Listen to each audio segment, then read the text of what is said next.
So my name is Cheryelle Cruikshank, and I am the Executive Director at INCLUDEnyc.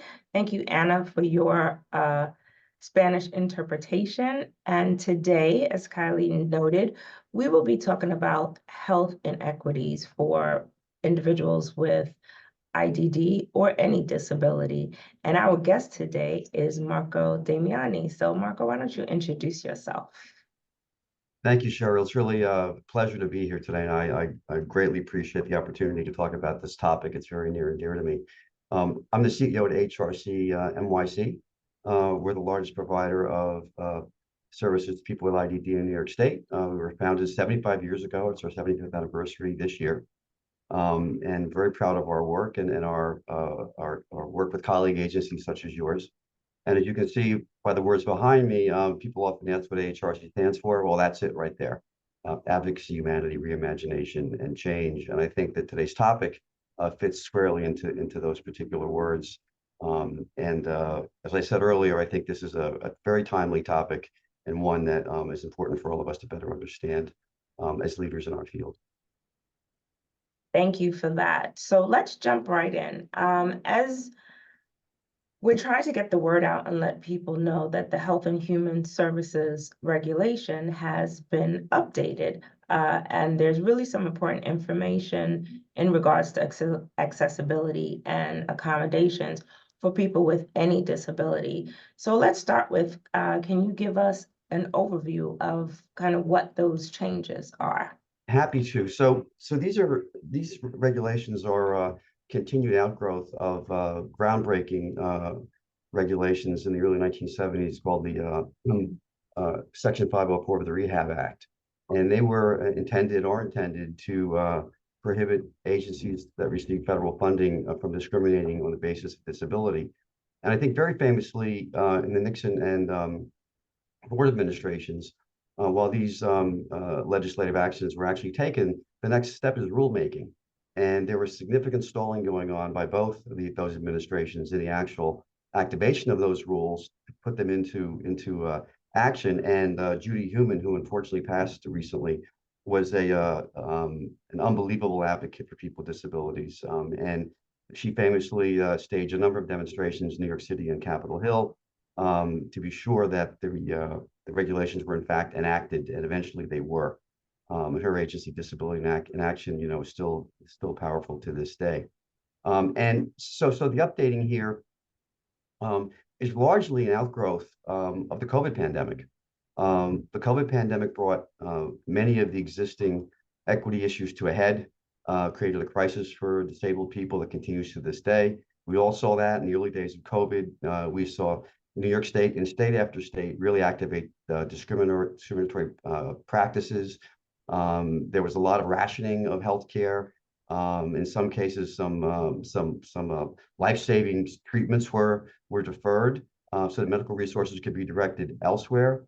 And one of the major propelling reasons for this new legislation or additional rulemaking is because of that. It really brought to a head the extraordinary practice of disability, discrimination against people with disabilities in a pandemic and healthcare emergency. So the main areas that are outlined now in the updated regs include medical treatment.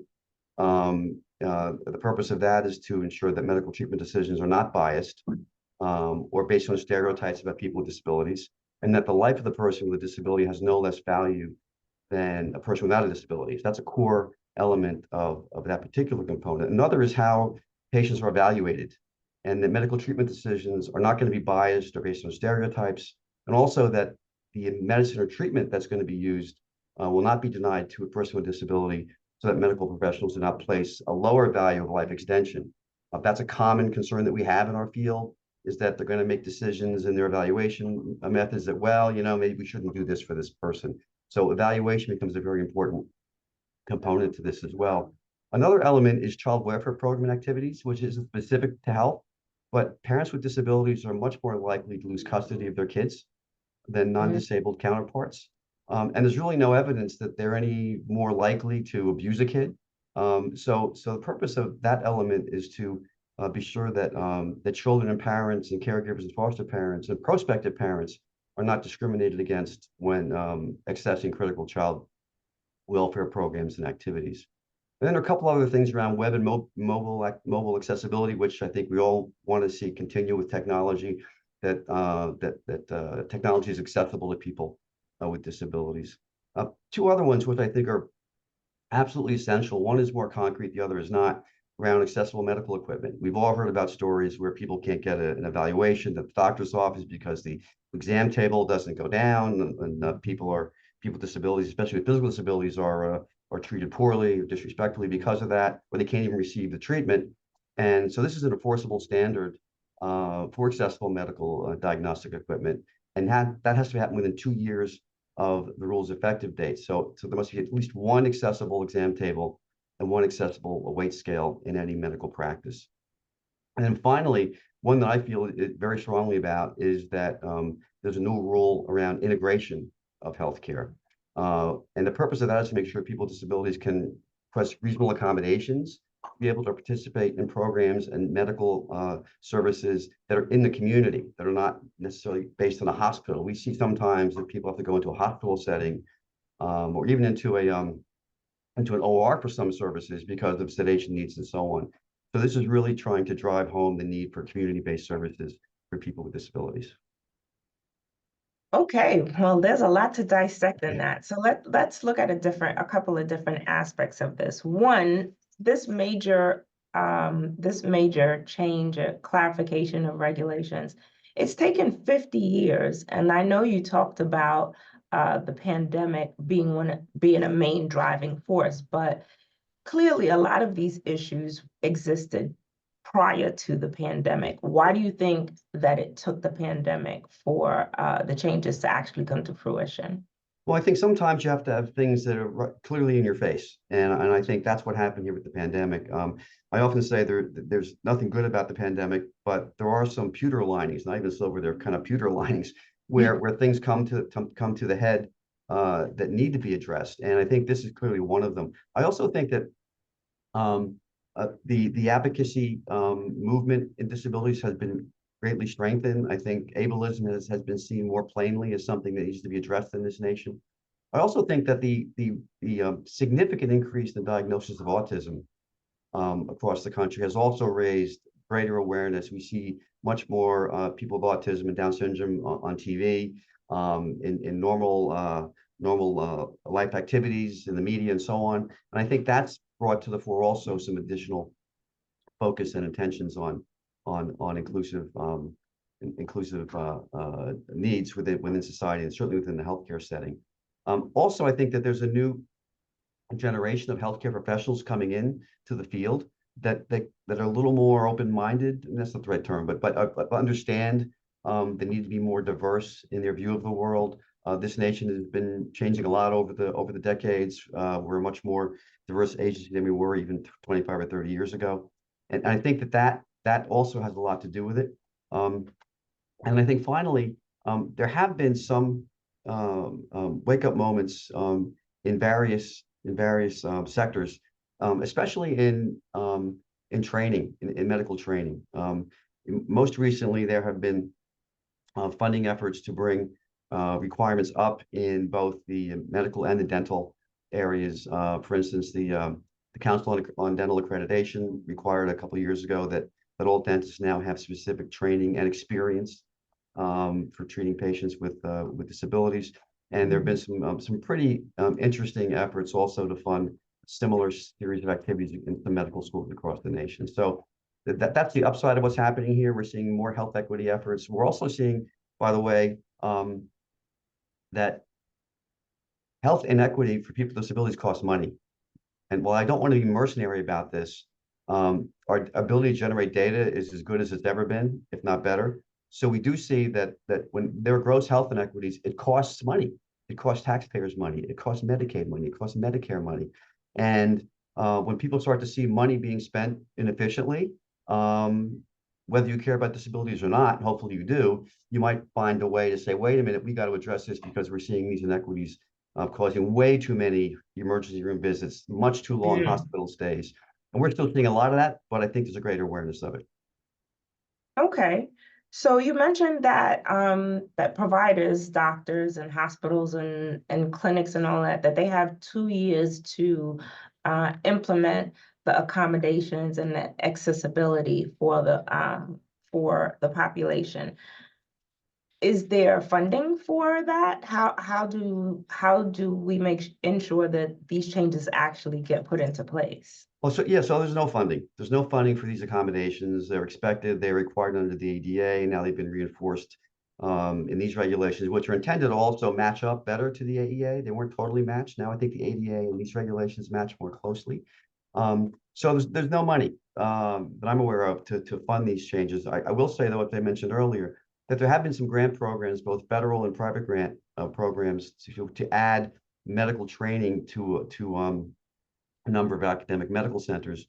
And there are only about 10% of the training programs nationally now have some type of grant funding to add especially IDD curricula into the training of physicians. So that's positive. And it's interesting. One of the funds flows for those programs was actually a large national managed care company called Elevance.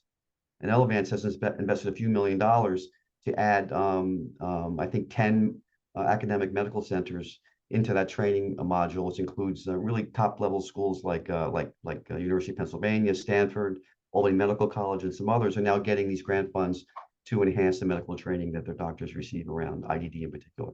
That's positive.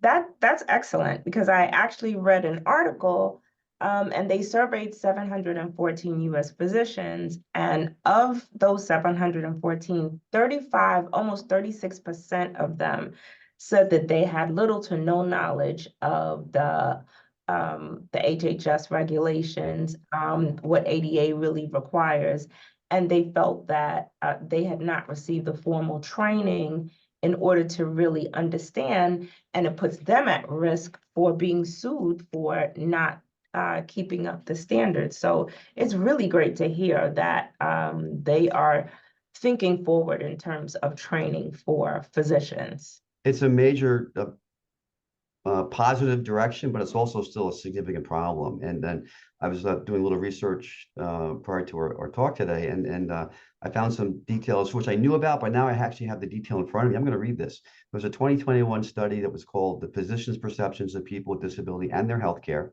and it found that large proportions of practicing U.S. physicians appear to hold biased or stigmatized perceptions of people with disabilities. And in fact, 82% of the doctors thought people with disabilities had a lower quality of life than people without disabilities. Only 40% felt confident in their ability to provide the same level of care to patients with disabilities as those without. And only 56% strongly agreed that they welcomed patients with disabilities into their practice. So we've got a lot of work to do with those kinds of attitudes. That's a recent study. And there's another one that came out last year that's reinforcing that many doctors feel like they really can't treat these patients. And this is where I often say that I'm stopping the use of the word special, because when I hear that patients have to go to a special clinic or they have special needs, to me that's a dog whistle for I can't do the work, you do the work. And I think it's really important that advocates speak up and that we do wherever we can, speak loudly about the need that doctors need to be open to seeing these patients.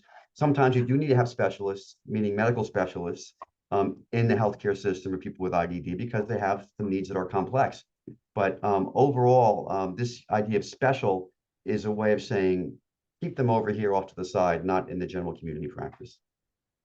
So these regulations and all of these changes, they really are focused on doctors, hospitals, clinics that receive Medicaid and Medicare funding. So there is a large private practice out there that is not really doesn't have to abide by these regulations. And yet there are many families out there that are using their private insurance to treat their children and not taking them necessarily to a clinic that receives Medicaid. How do we help those families? It's a really good question. So a couple things on that. One is I think that most doctors' practices that have commercial insurance, and pretty much all of them do. They tend to also take Medicare. They might not take Medicaid. That wouldn't be uncommon, although many do. If they're taking Medicare, this rule still applies. Okay, So whether they're using commercial insurance or not, the office itself is a Medicare participant, therefore they have to follow the rules.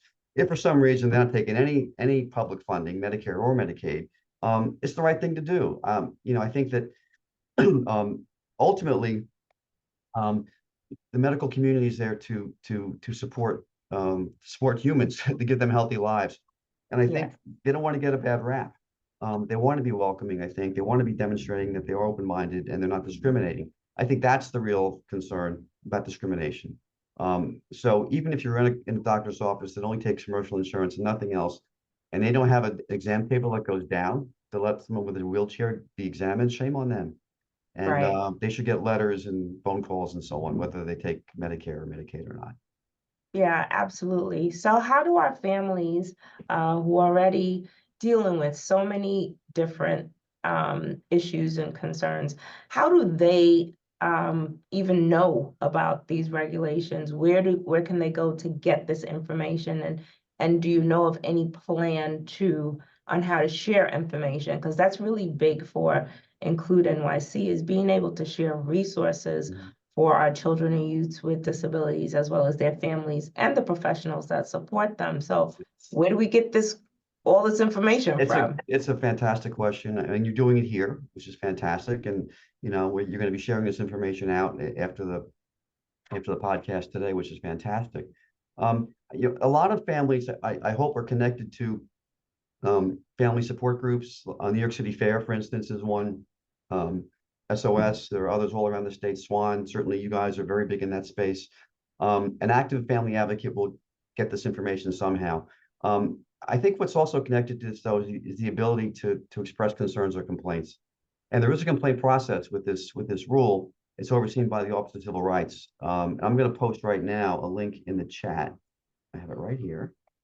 I'm going to post it, and so people can go there and look at some of the processes that they can use to express concerns or find out more information. And there are also additional documents and fact sheets there that they can learn about that. I'm not aware of any required postings, for instance, in doctors' offices. It could be the case that's required. I haven't seen that. But I think it's a really good point. So getting the word out is critical. I think ultimately what families need to know is that use your common sense. If your child or yourself, if you're in a self-advocate, um, can't seem to get the care that they need, advocate. Ask for the accommodation. It's good that there are regulations and there are requirements, but it's reasonable to say, hey, I want my loved one or I want myself to get the care that I deserve. Please make the accommodation, whether it's required or not. And I think a good doctor's office should be able to do that, do their very best.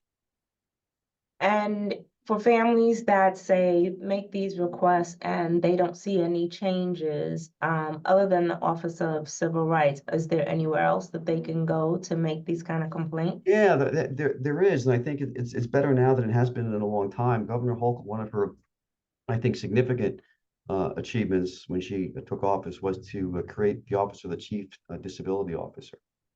And that's been in place now since Governor Hochul was elected. The Chief Disability Officer is Kim Hill. You can easily find her by Googling her and her contact information. Kim is a wonderful advocate. She previously worked in the New York State Legislature. She's very committed to the disability population and also people with IDD. We've done some work with her directly.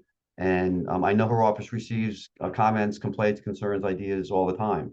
I don't have the contact information right now, but it'd be easy to access. We could certainly get it to the people on the podcast, or your team could find it. I can certainly help with that. But she's a very strong advocate. She has a team. It's not just one person. The governor invested in a whole team for Kim Hill, which is fantastic. So that's a big asset for us now.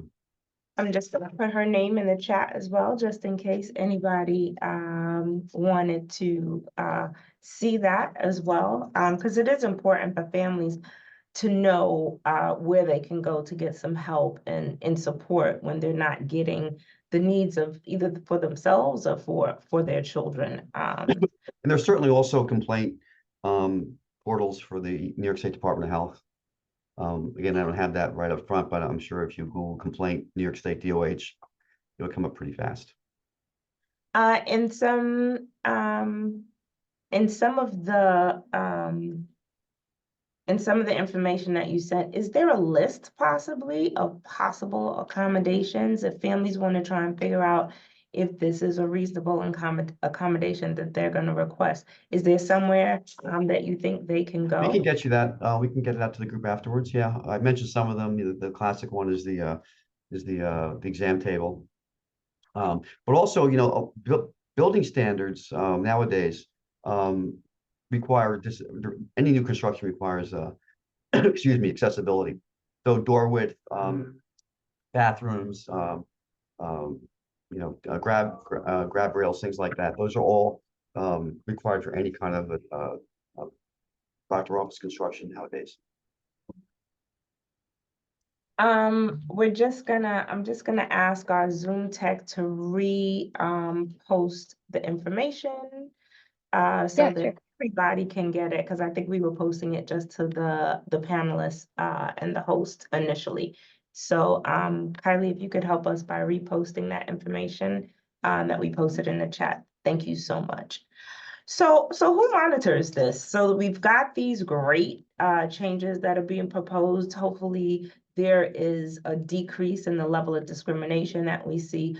Who's monitoring this? Who's paying attention to see if doctors are really doing what they're supposed to do? That's a good question. So I think in many ways, monitoring follows how doctors' offices get paid. So there are multiple lanes that could be in. One would be the one we're talking about right now, which is the Office of Civil Rights for the Section 504 regs out of HHS. But also commercial insurance companies, managed care companies, they do have oversight requirements. They do have check-ins with their provider communities from time to time. They're required to receive data reports from their doctor's offices. So there are things in there that they look at also. For physical plant things, New York State DOH does routine surveys, site surveys for any health facility that's funded by Article 28. Also FQHCs, Federally Qualified Health Centers, get routine site visits from the federal government. The office is called HRSA, the Health Resources Services Administration.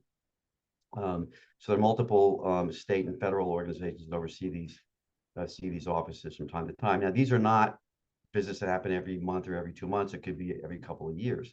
But there is oversight authority, and especially if there's a complaint, certainly that could activate a visit. The OMIG has some role here. The OMIG typically is focused more on potential fraud and abuse around claims, but they do have the ability to look at quality issues, as does the Justice Center, depending on the complaint. So there are multiple oversight organizations that can look at medical facilities, and some of those could certainly be drawn in based on complaints. Do you think that based on the focus on like medical equipment and doorways and ramps and those things, do you think that individuals with other disabilities that are not physical, do you feel that they might be at a disadvantage here? I think it's possible, but I also think that accessibility has improved quite a lot. I think if you just walk around any building built anytime in the past 15, 20 years or so, you're going to see good accessibility by and large. Many buildings now are outfitted with Braille, whether it's elevators or other access needs around a particular facility. Certainly hospitals, have Braille and handrails and things like that. So I think the healthcare community generally is relatively advanced in terms of physical accessibility. I think that there are other softer considerations though. Like here's one that I'd like to talk about a lot, and that is that maybe a care manager or a DSP goes to a doctor's office, with someone who has limited expressive language, and the doctor pays no attention to the patient. They just talk to the DSP or to the care manager. We don't want that to happen. We want the person accompanying the person with the disability to redirect the doctor. You can talk to Joe. He might not always answer you, but you can talk to him. I'm here to help out, because we want to show that respect, that acceptance that this is the patient, not the care manager. So I think that's beginning to change attitudes. It's also raising the value of the person in the eyes of the provider. So those are little nuances that aren't required by any kind of regulation, but I think are really good caring practices to show respect, to show engagement. We should not make assumptions about what people understand or don't understand. We should be Absolutely. assuming that they are understanding what I'm telling them, and that if there are concerns on communication, we can turn to somebody else to support that. But let's start with that assumption. Absolutely. That is so important because we have to always put the person first, right? The disability accompanies the person, but the person actually comes first. So it's important to Absolutely. feel valued by anyone that you're interacting with, especially a doctor that is supposed to be taking care of you, right? Most definitely. So in terms of we have 2 years for these accommodations to actually be put into place, right? The providers have that opportunity. In the meantime, and while this 2-year period is going on, because the law it just became law, I think in January, is that correct? Yeah, it was issued in September for comment. It just became law recently. Yeah. So in the meantime, 2 years is still a long time. What do families or people with disabilities, youths, children, what do we do? What do they do in the meantime? Well, I think they should be aware of this, and if for some reason they are in a medical facility without an accessible exam table, which I think might be a little unusual, but I'm not sure. That would be nice. If it's a very small doctor's office, I can see that still being a case. But I think that they should say, look, my sister can't get on an exam table. That's going to be required in a couple of years. Do it now, please, if you can. It's not a big expense, and it's going to help accessibility. It's going to help your medical practice be more effective in achieving patient health goals. Ask them to do it sooner. You don't wait till 23 months from now and do it now. Right, no, exactly. And you talked about the training for doctors and a small group is being pulled together for that. But what do you think about and as a whole, we have so many doctors out there, especially older, more mature doctors that haven't been exposed to this. How do you think that message gets to them?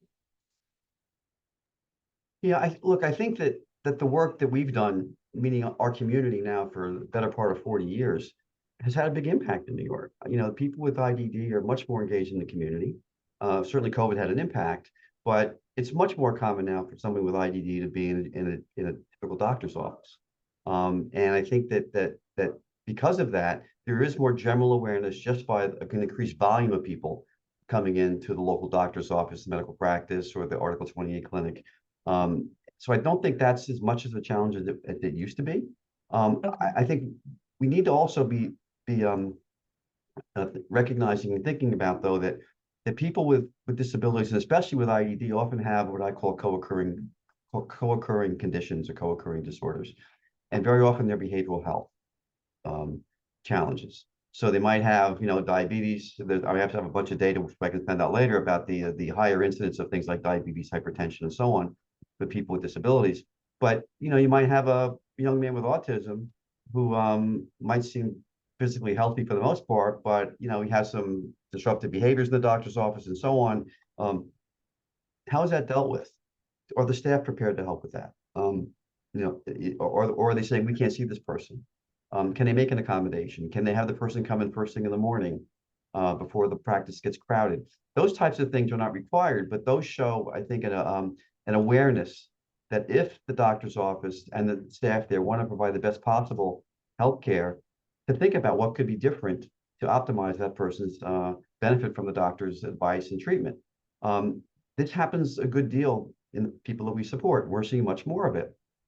People with complex needs are becoming more prevalent in our population. There's actually a recent report that came out from the Hospital Association of New York State just the other day about what they're calling complex care discharge delays, meaning it's taking longer for people with complex needs to get out of the hospital because there aren't enough adequate community-based supports for them. And that's both medical complexities and also behavioral health complexities. We want people with those needs to be served in the doctor's office as much as possible, not in the hospital, because it's better, better for the person to be in the community. It's also way less expensive. Right. So the ability of the doctor's office to be more open, more flexible, more attentive, more expert in these types of services becomes very, very valuable for the population that we support. One of the biggest horror stories that I tell, and unfortunately still true, is that some people who have some significant behavior issues can take 2 years to have their teeth cleaned because they have to go to a hospital under general anesthesia to have their teeth cleaned. That's totally unacceptable. It's horrible healthcare, and it costs a fortune. So we need more and more doctors' offices and dentist offices to be able to understand that we don't need to go to these extreme lengths. In very rare occasions, maybe, but these people can be supported in a general doctor's office with the right time, the right expertise, the right temperament. It can be done. We have a question in the Q&A, and I think this is a great place to look at it. It says this doesn't just happen in New York City, it happens all over New York. How do we get support to change healthcare for kids and adults with disabilities? That's a fantastic question. Um, I've got a few ideas on this. Number one is, and I want to say something, it's not a response to the question yet, but I think one of the factors that affects this is that as a field, we began to really grow very quickly after the deinstitutionalization effort in the 1970s. And virtually all the services that agencies like mine and others opened up were mostly long-term care and support service. They were residences, they were day programs, they were employment opportunities, also some clinical services and so on. But what we do is not big in the healthcare space. So we have not typically been strong advocates for healthcare. We're strong advocates for residential placement or for additional Right. day opportunities to get somebody a job. We need to add this on to our advocacy efforts. It's very important that we have a whole person advocacy approach so that when we go to Albany to advocate for cost of living adjustment, which we're doing right now, which is fine, there's no law that says you can't also say to your assembly member, and by the way, my doctor's office doesn't have an accessible exam table. Or that my son with autism, every time I go to the doctor's office, they say they can't serve him because he flaps around.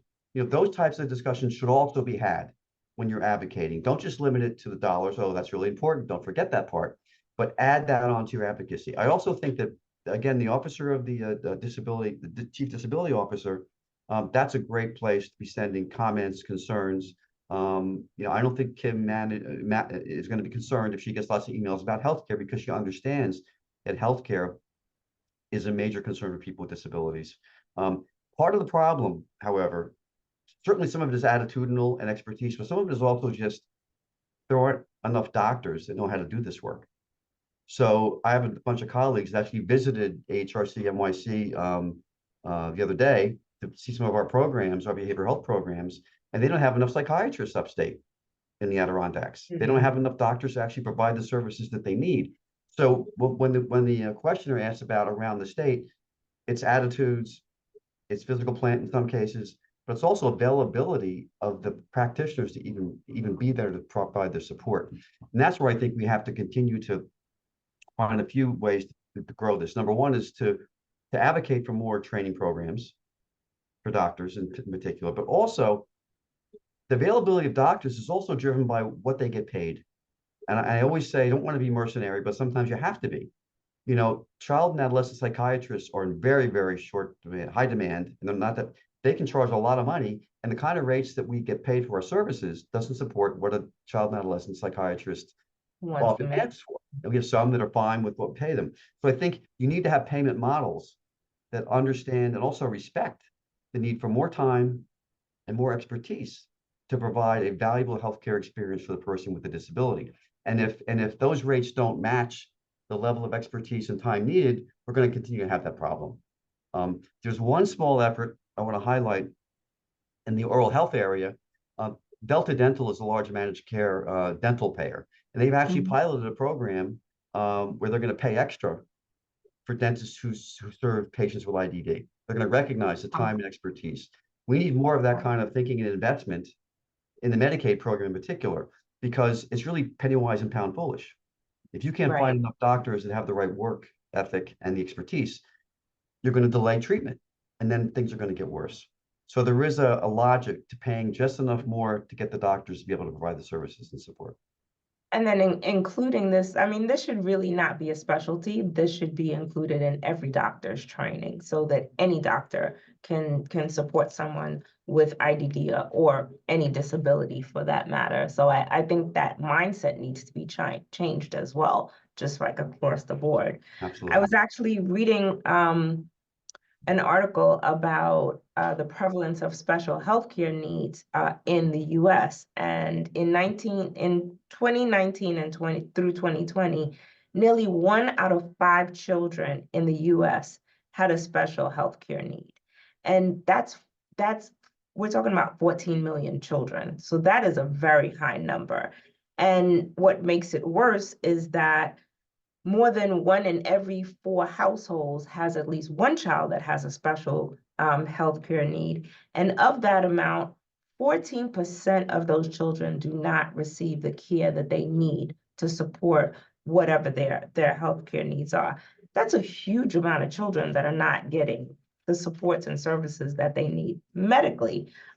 So I'm sure New York City probably follows very close in that suit. But when you hear numbers like that, and you think about the advocacy that we do in New York, advocacy obviously on a larger scale is needed for this, for medical and health needs.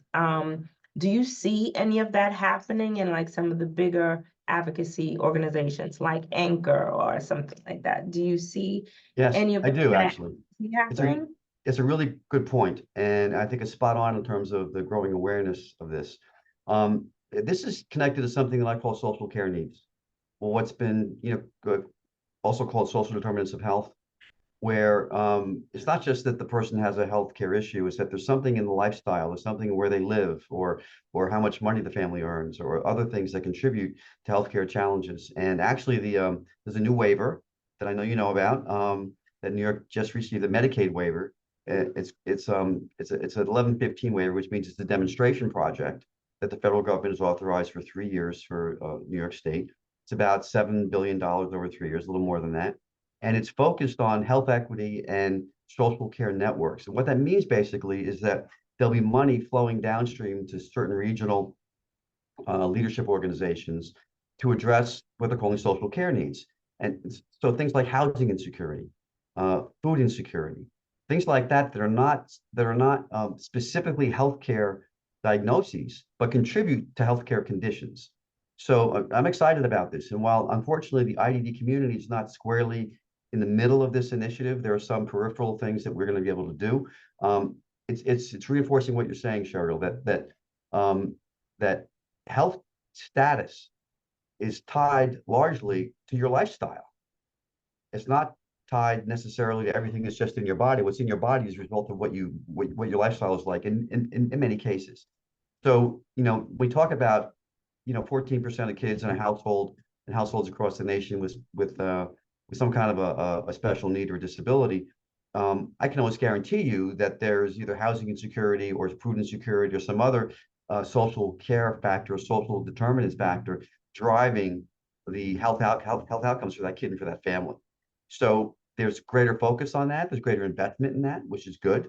And more doctors are recognizing that lifestyle and these social care needs are a very important part of any important any effective care plan.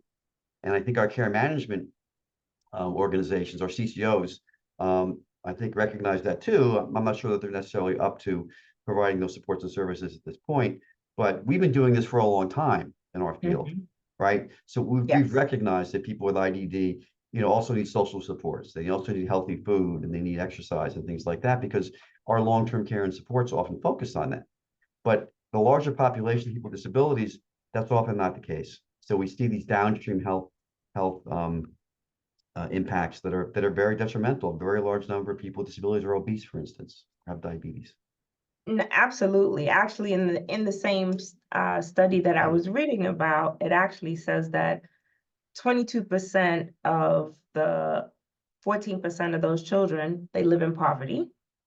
And there is a higher need in non-Hispanic Black children than in other children, which is exactly what you were talking about, that their lifestyles, where they're living, what they're receiving is contributing to this issue.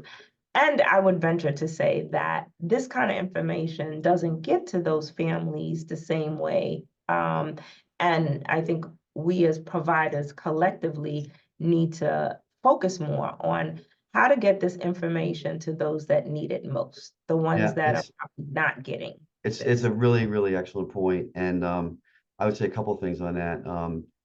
One is that you're kind of starting to move toward a conversation I think is really critical, and that's this idea of the intersectionality, and that people with disabilities are not defined by their disability only. You know, they have different race and ethnicity and lived experiences that also contribute to either good outcomes or not so good outcomes. In fact, that our organization partnered with Pace University and the Georgetown National Center for Cultural Competence in 2021 to do a national symposium on COVID and COVID, race, and disability.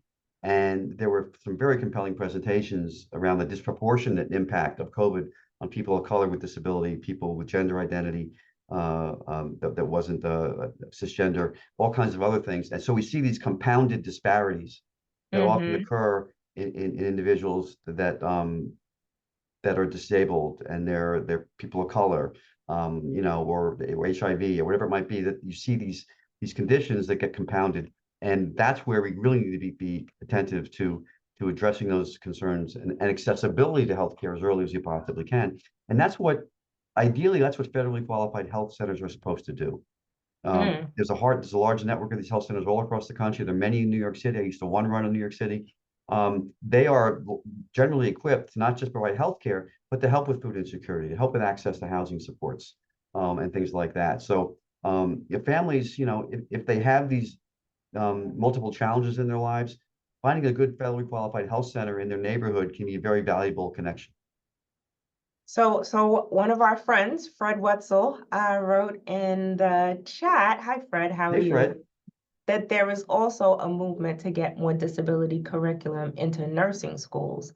That is awesome. We need to get this information into every curriculum, because there are so many people with disabilities, whether you can see them or not, and they should be able to walk into anywhere and really know that they're going to get the treatment that they need, right? So that's awesome. Thank you for sharing that, Fred. So what's next, Marco? As we draw down to the end of our conversation, and we will give people, if people have questions, this would be a great time to put them in the chat. And I will read the comment that was put in a minute. But what do you see as still needing attention? What do you see as still not working in order to afford people with IDD and disabilities the opportunity to have access and accommodations to everything for them to thrive? You know, what do you see as next steps? Yeah, so it's a really good question. I actually have an answer. I think there's far too little focus on integrated care models for people with disabilities. And when I say integrated care, some people think I'm talking about managed care. And I'm going to say right up front, managed care is how you pay for something. Integrated care is what you do. And because the IDD system, OPWDD system, is not a healthcare system per se, we've kind of lost touch or never really had the full touch on what an integrated care model looks like. So we need to we interact with doctors' offices or psychiatrists' offices, or hospitals. And we do that because we have to, taking care of the person who's supporting them. But the payments don't flow through our OPWDD system. The other providers get paid separately. And I think what that does actually, it provides a disconnect between the incentives that we need to be sure that we're integrating care as much as possible. And I think a good example of that is the fact that we have O agencies. We have OPWDD, we have OMH, we have DOH, which has an O in it. We have OASAS. All these large agencies have separate funding streams with different requirements. And because a person might be served across those agencies, like OMH, for instance, and DOH would be a good example. the models that we have for healthcare don't promote collaboration. In fact, they impede collaboration across those service models. So we need to find better ways. Government needs to help us do this, to have more seamless ways of working across long-term care and supports with community supports, health, behavioral health, and oral health. And I think that's what this 11 to 15 waiver is trying to do, by the way, to some extent. But I said earlier, it's unfortunate that we're not going to get a big chunk of this money to help do that. But I think Right. especially the care management, the CCOs, and the nursing teams that Fred just mentioned need to be more attentive and need to ask for more support to get care as integrated as we possibly can. Okay, thank you for that. We have two questions in the chat. From Susanna said, "Thank you for for this empowering conversation. How can families advocate to get the doctors their loved ones' needs? For example, some kids are being served by family nurse practitioners instead of pediatricians. This also applies to other specialties." Great Any thoughts question, on that? Susanna. So, well, first of all, I want to say, at least out of the gate, that sometimes family nurse practitioners are fantastic. And just because they're not a physician doesn't mean they're less competent. Now, that sometimes the health circumstance is very complex, and you need to see a pediatrician.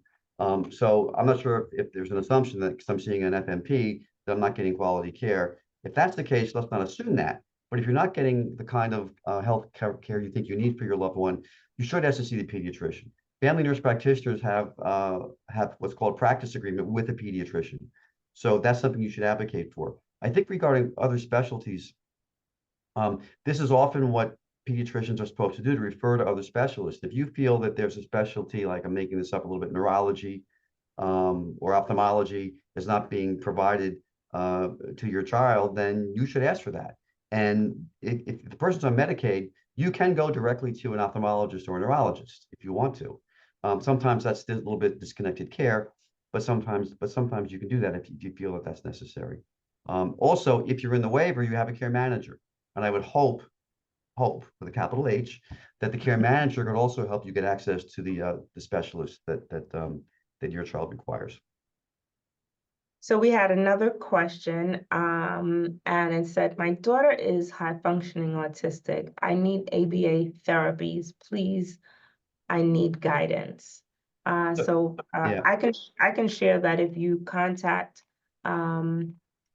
Include at the number that we have above, and our highly trained specialists that answer the phone, our educators, they can help to guide you. And Marco, I'm sure you may have some suggestions. All I would add to that, thank you for doing that. All I would add to that is that depending on the age of the person, if they're in school, that's something that the school should provide and should be in the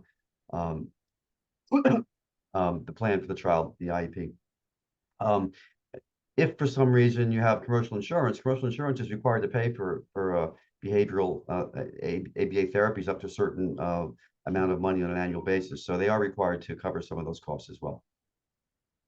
Okay, all right. I don't see any more questions, so I'll ask you, do you have any final thoughts or things that you think we should be thinking about and focused on as we move forward in this age where we now have some new regulations to help people with disabilities to receive accessibility and accommodations and get what they need?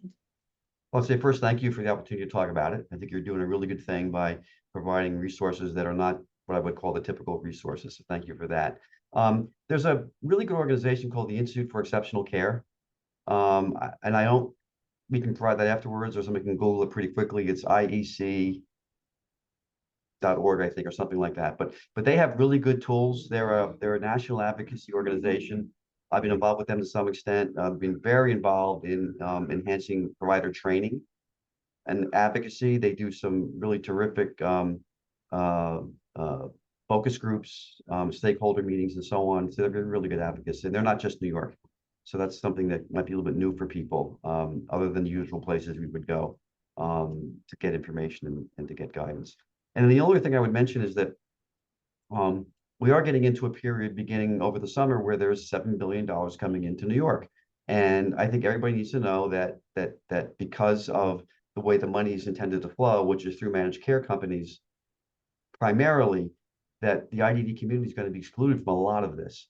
And we need to put our heads together, see how we can get those resources as best we can. There will be some opportunities, but especially families should be asking questions about this in their local DD councils or in their family advocacy groups or even with the commissioner.